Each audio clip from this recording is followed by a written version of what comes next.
Hello पिला माने तुम मानक मो चैनल को स्वागत जनावछि। आज आम आलोचना करिबा दशम श्रेणी साहित्य सिंधु बहिर राघवंक लंका यात्रानुकूल विषयटी। एहार लेखक होछंती उपेन्द्र भंज। कवि सम्राट उपेन्द्र भंज मध्ययुगीय ओडिया काव्य साहित्यर मौड़मणि केवल नुहंती, से होछंती अगणित ओडिया काव्य प्रेमीक हृदय सिंहासन रे अभिषिक्त होइतिबा काव्य सम्राट। ओडिशा रे संस्कृत भाषार प्रभाव थिबा काଳରେ से संस्कृत काव्य ठारू आहुरी अधिक प्रभावशाली ओडिया काव्य रचना करी ओडिया काव्य मध्यଙ୍କୁ अपार आनंद देवा सह मध्ययुगीय काव्य साहित्य को देइथिले एक नूतन मार्गदर्शन। संस्कृत पंडित और रक्षणशील ब्राह्मण संस्कृति कबलरू ओडिया काव्यधारा को मुक्त करी एक नवनिर्माण ताकू रोचक करिबा पई कवि सम्राट उपेन्द्रंकर भूमिका थिला एकांत ऐतिहासिक। राजवंशर राजकुमार हेले भी राज्यर मोह क्षमतार मोहमुग्धता तांको वशीभूत करि पारि नथिला। आज एबे आमे पढिबा कवि परिचय। ओडिया साहित्य रे बलिष्ठ कवित्व पई उपेन्द्र भंज कवि सम्राट भावे परिचित। से सप्तदश शताब्दीर शेष पर्यायर भंजनगर अनति दूर अवस्थित घुमुसर राजवंश जन्मग्रहण करथिले। उपेन्द्र भंज रामतारक मंत्र जप करी कवित्व लाभ करथिले। कोटि ब्रह्मांड सुंदरी, लावण्यवती, वैदेहिश विलास, रसिक हारावली, प्रेम सुधानिधि, सुभद्रा परिणय, कला कौतुक, छांदभूषण आदि काव्य, रसपंचक भली गीतात्मक आलंकारिक कृति और गीताविधान नामक पद्यात्मक शब्दकोश उपेन्द्रंक अलंकार मनस्क पांडित्य एवं कविख्यातिर कालजयी कृति। तांकर रचित चौपदी और चौतीसा ओडिया गीति कविता धारारे अपरूप सृष्टि रूपे विवेचित हेउछि। राघवंक लंका यात्रानुकूल कविंक वैदेहिश विलास काव्यर 40 छंदरू आनीत होइअछि। रामकाव्य वैदेहिश विलास 52 छंद विशिष्ट रचना। एथिरे प्रत्येक पद ब आद्यवर्ण नियमरे रचित। लंकार रावण द्वारा अपहृता सीता को उद्धार करने पई रामचंद्र समुद्र रे सेतु बांधिबा बेलर कथा एही कवितारे वर्णित होइअछि। उपेन्द्र भंजक अलंकार प्रियता, शब्द संयोजन कौशल और समाज प्रति नीतिनिष्ठा वार्ता एही कवितार लक्षणीय वैशिष्ट्य। एबे आमे प्रसंग भितर को प्रवेश करिबा। बलिला राघव आशा सीता प्रापति रे विचारिले सिंधुपति जीवा पर्वतर जे। बलिला माने इच्छा कले। राघव होउछंती रामचंद्र। सीता प्रापति रे अर्थात सीता को पाइबा इच्छा रे। रावण जेतेबेले सीता को अपहरण करिनेला सेतेबेले रामचंद्र बहु व्यस्ततार अनुसंधान करिबा परे रावण सीता को नहीं लंका रे रखिथिबा कथा अवगत होइथिले। तेणु से सीता को सेठारु उद्धार करिबा पई और सीता को लाभ करिबा पई रामचंद्र चेष्टा करथिले। सेथि पई सिंधुपति जीवा पर्वतर जे। जेतेबेले रावणर घर थिला लंकापुरी रे तो एपटे रामचंद्र थिले समुद्र एपटे, तो सेई समुद्र को किफळी पार करिवे सेई चिंतारे से विचार कले जे सिंधु को पर्वत माध्यम रे पोती आमे सेतुबंध बांधी सेपट को जाई सीता को उद्धार करि परिबा। तो बुड़ीगला पकाइले कपि जेते गिरी, बुदबुदु नदी से जल फिफीकृत करिजे। एही समय रे कौन हैला ना जेतेबेले कपि माने मांकड़ माने बानर जो थिले सबु भालू एवं बानर सैन्य थिले रामचंद्रंकर, से माने जेते पर्वत बा गिरी आनिकी पकेइले समुद्र रे सबु जाक समुद्र जल रे बुड़ीगला। कौनसी जल रे कौनसी पर्वत बा गिरी भासिला नहीं। तो एहीपर जल बुदबुदु मध्य जल भदुपरे पत्थर फिंगिबार कौनसी संकेत भी देबारे समर्थ होई नथिला। तो एही समुद्र रे बंध बांधिबार एही प्राथमिक प्रयास जेतेबेले व्यर्थ हैला सेतेबेले रावण को मारिबा उद्देश्य रे सीता रामचंद्र जो बंध बांधिबार चेष्टा करुथिले सेथिरे से असफल होइथिले। तेणु रामचंद्र जलाधिपति वरुण को संतुष्ट करिबा पई चिंता करथिले। ବିସ୍ମୟୀ ନିଶ୍ୱାସ ତେଜି ବରୁଣ ପ୍ରସନ୍ନେ ବିନା ସନରେ ଶୟନ ସେ ଦର୍ଭ ଶୟନ ଯେ। ଯେତେବେଳେ ରାମଚନ୍ଦ୍ର ବରୁଣଙ୍କୁ ପ୍ରସନ୍ନ କରିବା ପାଇଁ ପ୍ରୟାସ କଲେ ସେତେବେଳେ ସେ କ'ଣ କରିଥିଲେ ନା ବିନା ସନରେ, ବିନା ଅସନ ମାନେ ଭୋଜନ, ଏଠି ଅସନ ଶବ୍ଦର ଅର୍ଥ ହେଉଛି ଭୋଜନ, ତ ବିନା ଆହାରରେ ସେ ଦର୍ଭ ମାନେ ଅର୍ଥାତ୍ କୁଶ ଶଯ୍ୟାରେ ସେ ଶୟନ କରି ବରୁଣଙ୍କୁ ତପସ୍ୟା କରିବାକୁ ଲାଗିଲେ। ତାଙ୍କର ଶରଣାପନ୍ନ ହୋଇଥିଲେ ଏବଂ ତାଙ୍କୁ ତପସ୍ୟା କରିବା ପାଇଁ ଲାଗିଲେ। ବୁଧେ ଶୁଣ ଅନ୍ୟ ପ୍ରସଙ୍ଗକୁ ଦଶ ଶିର ବରଗିଲା ଶେଷୁକ ସାରଣ କରି ଚାରଜେ।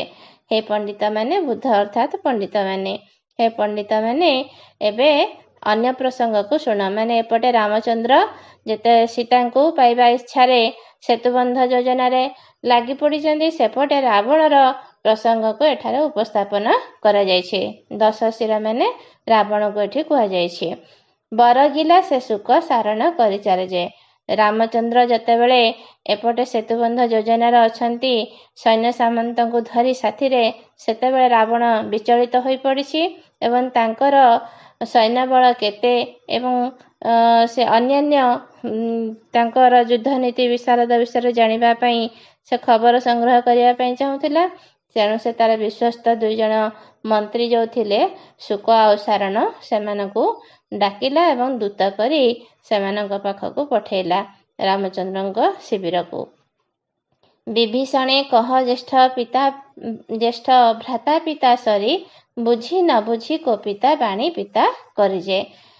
ସେଇ ଶୁକ ସାରଣଙ୍କୁ ରାବଣ ଡାକିକିରି କହିଲା ବିଭୀଷଣଙ୍କୁ ଯାଇକି କହିବ, ବିଭୀଷଣ ରାମଚନ୍ଦ୍ରଙ୍କ ପଟେ ଶରଣ ପଶିଛନ୍ତି, ତ ସେଠି ଯାଇକି କହିବ ଜ୍ୟେଷ୍ଠ ଭ୍ରାତା ପିତା ସରି, ଜ୍ୟେଷ୍ଠ ଭ୍ରାତା ମାନେ ବଡ଼ ଭାଇ ପିତାଙ୍କ ତୁଲ୍ୟ ଅଟନ୍ତି, ତେଣୁ ତାଙ୍କ କଥା ନ ଧରି ଅଯଥାରେ ତାଙ୍କ ଉପରେ ନ ରାଗି ତୁମେ ପୁଣି ଏଇ ଲଙ୍କାପୁରୀକୁ ଫେରିଆସ, ଅଯଥାରେ ତାଙ୍କ ଉପରେ କ୍ରୋଧ କର ନାହିଁ।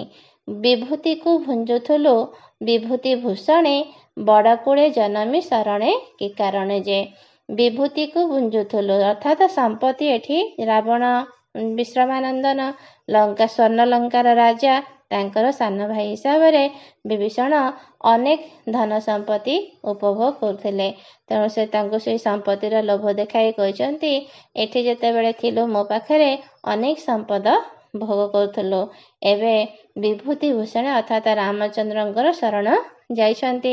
ବିଶ୍ରବା ଋଷିଙ୍କ କୂଳରେ ଜନ୍ମ ହୋଇଥିବା ବିଭୀଷଣ କାହିଁକି ଏତେ ବଡ଼ କୂଳକୁ ତ୍ୟାଗ କରି ସେଇ ବନଚାରୀ ରାମଚନ୍ଦ୍ରଙ୍କ ପାଖରେ ଯାଇ ଶରଣ ପଶିଛୁ। ବୋଲ ଅଙ୍ଗଦକୁ ପିତା ଶତ୍ରୁଭକ୍ତି ପୁଣ୍ୟ, ବାଦ ରଚାଇ ପିତୃବ୍ୟ ବାହୁଡ଼ା ସୈନ୍ୟ ଯେ। ଏହା ସହିତ ଆହୁରି ମଧ୍ୟ କହିଲେ ତୁମେ ଯାଇକି ଅଙ୍ଗଦକୁ କହିବ ଯେ ସେ ତାର ପିତାଙ୍କ ଶତ୍ରୁ ପ୍ରତି ଯେଉଁ ଭକ୍ତି ବା ପ୍ରେମ ଭାବ ରଖିଛି ତାହା ପରିତ୍ୟାଗ କରୁ। ତୁମର ପିତୃବ୍ୟଙ୍କୁ ବା କକେଇ ସୁଗ୍ରୀବଙ୍କୁ କହିକିରି ତମ ବାପାଙ୍କର ଯେହେତୁ ରାମଚନ୍ଦ୍ର ହେଉଛନ୍ତି ହତ୍ୟାକାରୀ, ତେଣୁ ତୁମେ ତାଙ୍କୁ କହି ଏଠାରୁ ତୁମର ସୈନ୍ୟ ବାହୁଡ଼ାଇ ନିଅ। ତାହେଲେ ସେମାନେ ରାମଚନ୍ଦ୍ରଙ୍କର ସୈନ୍ୟ ବଳ କମିଯିବ। ଯେତେବେଳେ ବିଭୀଷଣ ଚାଲି ଆସିବ ରାବଣ ପାଖକୁ ଏବଂ ଅଙ୍ଗଦ ତାଙ୍କର ସୈନ୍ୟ ସାମନ୍ତ ଧରି ବାହୁଡ଼ି ଯିବେ ସେତେବେଳେ କିଷ୍କିନ୍ଧ୍ୟାକୁ, ସେତେବେଳେ ରାମଚନ୍ଦ୍ରଙ୍କର ବଳ ହ୍ରାସ ହୋଇଯିବ ବୋଲି କୂଟନୀତିଜ୍ଞ ରାବଣ ମନେ ମନେ ବିଚାର କରି ତାର ଏଇ ଶୁକ ସାରଣ ମନ୍ତ୍ରୀ 2ଙ୍କୁ ରାମଙ୍କ ଶିବିରକୁ ପଠେଇଛି। ବାଦ ରଚାଇ ପିତୃବ୍ୟ ବାହୁଡ଼ା ସୈନ୍ୟ ଯେ। ବିହାୟ ସେ ବିହରି ସାଗର ଜିଣି ଯାଇ, ବର୍ତ୍ତକ ସ୍ୱରୂପ ଧୃତ କେଙ୍କେଟିହ କହିଯେ। ବିହାୟ ସେ ମାନେ ଯେଉଁ ଆକାଶ ମାର୍ଗରେ ଗମନ କରି ସାଗରକୁ ଲଙ୍ଘନ କରି ବର୍ତ୍ତକ ସ୍ୱରୂପ ଧାରଣ କରି କେଙ୍କେଟିହ ଶବ୍ଦ କରି ସେଇ ଶୁକ ସାରଣ 2 ମନ୍ତ୍ରୀ ଯାକ ଯାଇ ପହଞ୍ଚିଗଲେ କୋଉଠି ନା ରାବଣଙ୍କ ଶତ୍ରୁ ରାମଚନ୍ଦ୍ରଙ୍କର ଶିବିରଠାରେ। ବୋଲ ଅଙ୍ଗଦକୁ ପିତା ଶତ୍ରୁ ଭକ୍ତି ପୁଣ୍ୟ, ବାଦ ରଚାଇ ପିତୃବ୍ୟ ବାହୁଡ଼ା ସୈନ୍ୟ ଯେ। ବିହାୟ ସେ ବିହରି ସାଗର ଜିଣି ଯାଇ, ବର୍ତ୍ତକ ସ୍ୱରୂପ ଧୃତ କେଙ୍କେଟିହ କହିଯେ। ବିଖ୍ୟାତ କରୁ ବିଂଶତି କର କହିବାର, ବୋଧ ଉଭୟ ଭୟରେ ପଳାଇ ସତ୍ୱର ଯେ। ଯେତେବେଳେ ଶୁକ ଆଉ ସାରଣ ଦୁଇ ଜଣ ଯାକ ବର୍ତ୍ତକ ସ୍ୱରୂପ ଧାରଣ କରି ଯାଇକି ଶ୍ରୀରାମଚନ୍ଦ୍ରଙ୍କ ଶିବିରରେ ପହଞ୍ଚିଛନ୍ତି ଏବଂ ବିଭୀଷଣ ଏବଂ ଅଙ୍ଗଦକୁ ରାମଚନ୍ଦ୍ରଙ୍କର ବିରୁଦ୍ଧରେ ଉସ୍କାଇବାକୁ ଚେଷ୍ଟା କରିଛନ୍ତି, ସେତେବେଳେ ଦୁଇ ଜଣ ଯାକ ଏଭଳି ପ୍ରତିକ୍ରିୟା ପ୍ରକାଶ କରିଛନ୍ତି ଯାହା ଫଳରେ ସେ ଦୁଇ ଜଣ ଯାକ ଦୂତ ଭୟରେ ଯାଇକି ରାବଣ ପାଖରେ କହୁଛନ୍ତି। ବିଖ୍ୟାତ କର ବିଂଶତି କର କହିବାର, ବିଂଶତି କର ହେଲେ ରାବଣ, ଯାହାର 10 ଶିର, ତାର ବିଂଶତି କର, କର ଶବ୍ଦର ଅର୍ଥ ହେଉଛି ହାତ, 20ଟି ହାତ ଯାହାର, ସେ ହେଉଛି ବିଂଶତି କର। ତ ବୋଧ ଉଭୟ ଭୟରେ ପଳାଇ ସତ୍ୱର ଯେ। ଏପଟେ ଏଭଳି କ'ଣ ପ୍ରତିକ୍ରିୟା ହେଲା ଯେ ସେପଟେ ରାବଣ ପାଖରେ ଯାଇ ସେମାନେ ଗୁହାରି କରୁଛନ୍ତି, ସେ ବିଷୟରେ ଆମେ ଶୁଣିବା ଆଗକୁ। ବାହୁଡ଼ି ରାବଣେ କହି ଶୁଣ ଦେବ ରିପୁ, ବୋଇଲା ଅନୁଜା ଯିବି ସୀତାଙ୍କୁ ସମର୍ପୁଜେ। ରାବଣ ପାଖକୁ ସେମାନେ ଫେରି ଯାଇ କହିଲେ ଯେ ହେ ଦେବରିପୁ ବା ଦେବତାମାନଙ୍କ ଶତ୍ରୁ, ଆପଣଙ୍କର କୋଟି କୋଟି ନମସ୍କାର। ଆପଣଙ୍କ ଠାରେ ଯେଉଁ ଆମର ଦାୟିତ୍ୱ ରହିଛି ତାକୁ ଆମେ ସମ୍ପାଦନ କରିବା ପାଇଁ ଯାଇଥିଲୁ ଏବଂ ସେଇ କାର୍ଯ୍ୟ କରିସାରି ଆପଣଙ୍କ ନିକଟକୁ ଫେରି ଆସିଛୁ। କ'ଣ କ'ଣ ହେଲା ସେଠାରେ ଆମେ ତାହା ଆପଣଙ୍କ ଆଗରେ ଉପସ୍ଥାପନ କରିବା ପାଇଁ ଚାହୁଁଛୁ। ତ ବୋଇଲା ଅନୁଜ ଯିବେ, ଅନୁଜ ଅର୍ଥାତ୍ ସାନ ଭାଇ, ରାବଣର ସାନ ଭାଇ ଅଛନ୍ତି ବିଭୀଷଣ।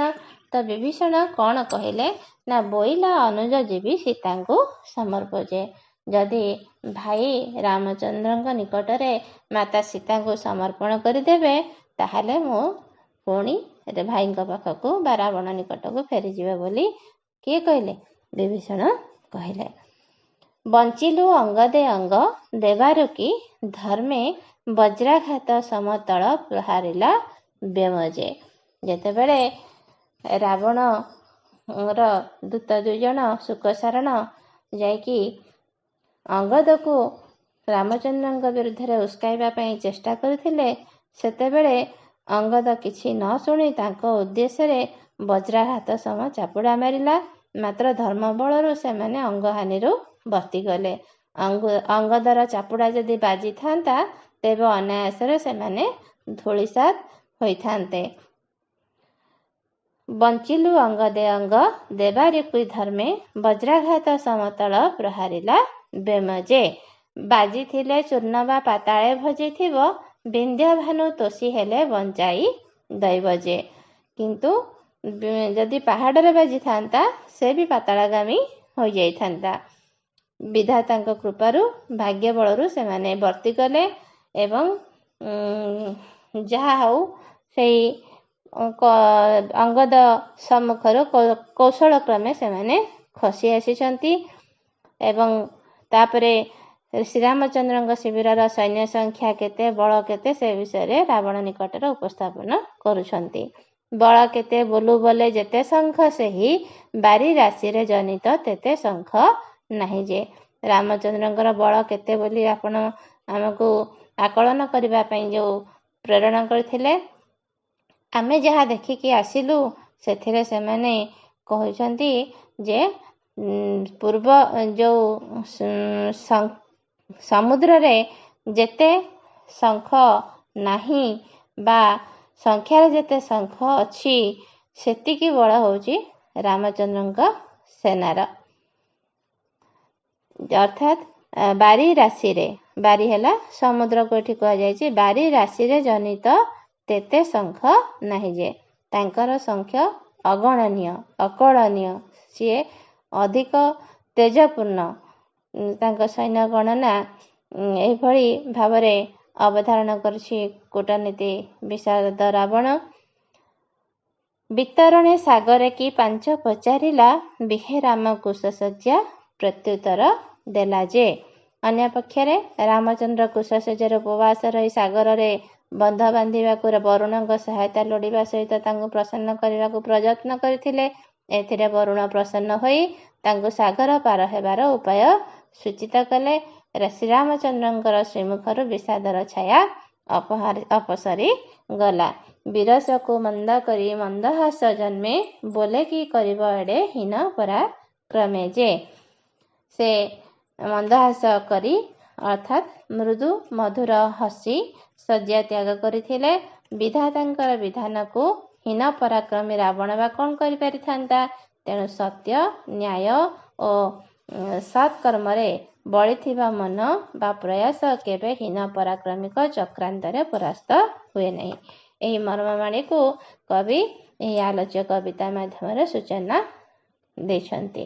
ଏବେ ଆମେ ଶବ୍ଦ ବିଷୟରେ ଜାଣିବା। ରାଘବ ହେଉଛନ୍ତି ରାମଚନ୍ଦ୍ର। ବୁଦ୍ବୁଦୁ ପାଣି ଫୋଟକା। ଫିଫିକୃତ ହେଲା ଫିଫିକାର ଶବ୍ଦ। ବରୁଣ ଜଳାଧିପତି। ବିସ୍ମୟ ହେଲା ବିସ୍ମୟରେ ଆଶ୍ଚର୍ଯ୍ୟାନ୍ୱିତ ହୋଇ। ବିନାଶନରେ ବିନା ଅସନରେ ଅର୍ଥାତ୍ ଅନାହାରରେ, ବିନା ଖାଦ୍ୟ ଗ୍ରହଣରେ। ଦର୍ଭ ଶବ୍ଦର ଅର୍ଥ ହେଉଛି କୁଶ। ବୁଦ୍ଧ ହେଲା ପଣ୍ଡିତମାନେ। ବରଗିଲା ପଠାଇଲା। ଶୁକ ସାରଣ ରାବଣର 2 ମନ୍ତ୍ରୀ। ଚାର ହେଲା ଦୂତ। ବିଭୂତିଭୂଷଣ ହେଲା ଭସ୍ମଭୂଷଣ। ଏଠାରେ ରାମଚନ୍ଦ୍ରଙ୍କ ଉଦ୍ଦେଶ୍ୟରେ କଥିତ ହୋଇଛି। ବାଦ ରଚାଇ କଳହ ସୃଷ୍ଟି କରି।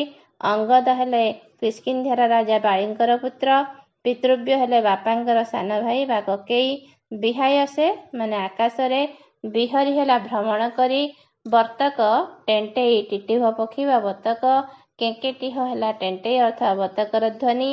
ଧୃତ ଅର୍ଥାତ୍ ଧାରଣ କରି। ସତ୍ୱର ହେଲା ଶୀଘ୍ର। ବିଂଶତିକର 20 ହାତ ଯାହାର ରାବଣକୁ ଏଠାରେ ସୂଚିତ କରାଯାଇଛି। ତଳ ଅର୍ଥାତ୍ କରତଳ ଏଠାରେ ଚାପୁଡ଼ା। ବିନ୍ଧ୍ୟ ହେଲା ପର୍ବତର ନାମ। ଜନିତ ମାନେ ଜନ୍ମିତ। ଶଙ୍ଖ ସଂଖ୍ୟା ବିଶେଷ, ଲକ୍ଷ କୋଟି ସଂଖ୍ୟକ। ଆଉ ଗୋଟିଏ ଶଙ୍ଖ ହେଉଛି ସାମୁଦ୍ରିକ ଜୀବ। ବିତରଣେ ପାର ହେବା ପାଇଁ। ପାଞ୍ଚ ହେଲା ଉପାୟ। ବିହେ ବିଧାନ କରେ। ମନ୍ଦ ହେଲା ଅଳ୍ପ। ମନ୍ଦହାସ ହେଲା ଅଳ୍ପ ହସ। କୁଶ ଏକ ପ୍ରକାର ତୃଣ ବିଶେଷ। ଆଜି ପାଇଁ ଏତିକିରେ ରହିବା। ଧନ୍ୟବାଦ।